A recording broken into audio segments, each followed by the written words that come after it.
बिहार विधानसभा चुनाव के पहले चरण में महिलाओं ने बम्पर वोटिंग की और बिहार का परसेंटेज 65% पहुंच गया, यानी वोटिंग 65% हुई। और उसके बाद चुनाव आयोग ने आंकड़े जारी किए और ये बताया कि यहां पर इस बार महिलाओं ने बम्पर वोट किया है।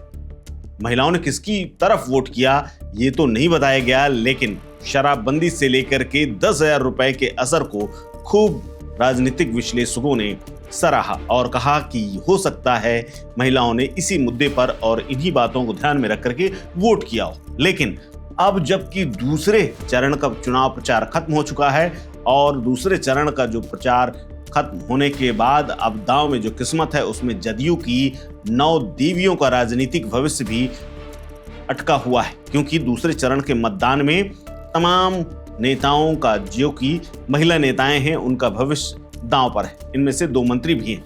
जदयू की 3 देवियां इस श्रेणी में हैं जिनकी चुनौती अपने सीट को बरकरार रखने की है। 2 देवियां तो पहली बार मैदान में उतरी हैं। दूसरे चरण के मतदान में महिला 2 मंत्री हैं जिनकी किस्मत का फैसला होना है।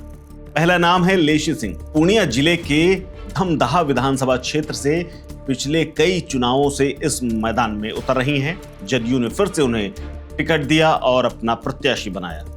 वहीं दूसरी तरफ दूसरी मंत्री हैं मधुबनी से फुलपरास विधानसभा क्षेत्र की शीला मंडल। शीला मंडल ने साल 2020 में विधानसभा चुनाव में पहली बार चुनाव लड़ा और जीतकर मंत्री बन गए। इसके अलावा 3 महिला नेताओं को सबसे बड़ी चुनौती इस बात की है कि वो जदयू का टिकट तो पा गई, लेकिन क्या वो जीत पाएंगी, इस बार उनकी किस्मत भी दांव पर है।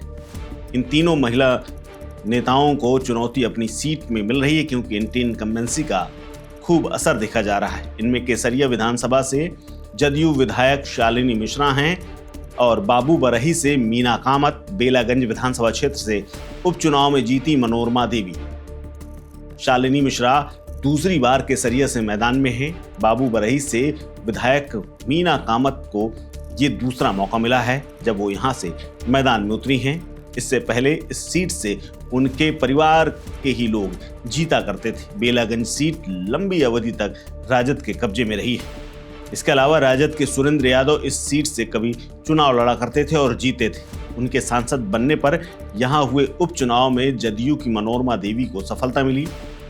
इनकी चुनौती अपनी सबसे प्रिय सीट को बचा करके रखना है, जो कि उन्हें उपचुनाव से मिली थी। पहली बार 2 महिला नेता ऐसी हैं जो कि इस चुनाव में उतरी हैं और वो जीत करके जदयू की विधायक बनना प्रायोरिटी में रखती हैं। दूसरे चरण के मतदान में जदयू के टिकट पर 2 महिलाएं जो पहली बार मैदान में उतरी हैं, उनमें से शिवहर से श्वेता गुप्ता हैं और दूसरी त्रिवेदीगंज, जो कि सुरक्षित विधानसभा सीट है, यहां से सोनम रानी सरदार का नाम शामिल है। नवादा से विधायक रही विभा देवी इस बार जदयू के टिकट पर नवादा सीट से, और पिछली बार यानी 2020 में विभा देवी को राजद के टिकट पर सफलता मिली थी, पर इस बार विभा देवी जदयू के टिकट पर नवादा से चुनाव लड़ रही हैं। विभा देवी के पति राज वल्लभ यादव भी नवादा के विधायक रह चुके हैं। इसके अलावा शगुफ्ता अजीम पर भी जदयू ने भरोसा जताया है। अररिया से उन्हें टिकट दिया गया है।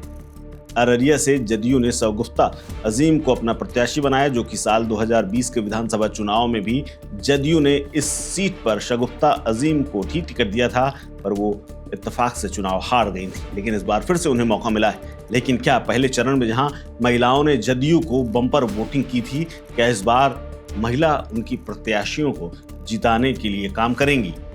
माना यह भी जा रहा है कि जदयू का ज्यादातर वोटर महिलाएं ही थी, लेकिन इसका परिणाम तो 14 नवंबर को आना है।